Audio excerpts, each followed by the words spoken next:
West ইন্ডিজের টি-20 সিরিজে ভালো শুরু করে ওয়ানডেতে হোয়াইট ওয়াশ হওয়ার ক্ষত ভুলতে চায় বাংলাদেশ। দ্বিপক্ষীয় সিরিজের প্রথম 20 ওভারের ম্যাচ শুরু সোমবার ভোর 6টায়। ক্যারিবীয়দের মাঠে ক্রিকেটের ছোট ফরম্যাটে জয় পাওয়া বেশ কঠিন বলছেন অধিনায়ক লিটন দাস। টেস্টে ড্র করলেও ওয়েস্ট ইন্ডিজ সফরে ওয়ানডে সিরিজে হতাশ করেছে বাংলাদেশ। ক্যারিবীয়দের বিপক্ষে পেতে হয়েছে হোয়াইট ওয়াশের লজ্জা। এবার শনির দশা কাটাতে বদ্ধপরিকর টাইগাররা। টি-20 সিরিজের প্রথম ম্যাচ থেকেই দাপট দেখাতে চায় লাল সবুজের দল।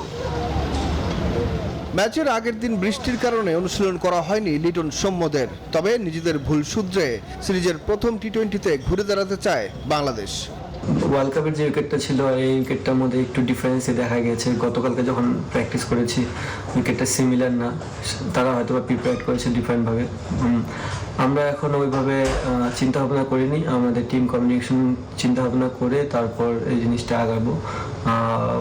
বেস্ট যে টিমটা হবে বাংলাদেশ টিমের জন্য সেটাই আমরা করব। ওয়েস্ট ইন্ডিজের ঘরের মাঠে টি-20তে জয় পাওয়া কঠিন মানছেন অধিনায়ক লিটন দাস। বরাবর টি-20 ম্যাচগুলো আমাদের জন্য সবসময় কঠিনই হয়, আর যেহেতু এটা ওয়েস্ট ইন্ডিজের হোম গ্রাউন্ডে খেলা হবে, সো একটু ডিফিকাল্টি আমাদের ভিতর হবেই। বাট আমরা চেষ্টা করব যে এখান থেকে কিভাবে বেরিয়ে আসা যায় এবং ভালো একটা সিরিজ খেলার জন্য।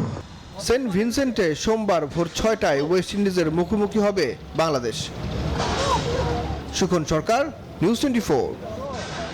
সঠিক প্যাড আর সঠিক তথ্য দিয়ে কেশু সামলে নিব এক হয়ে। Monalisa sanitary napkin.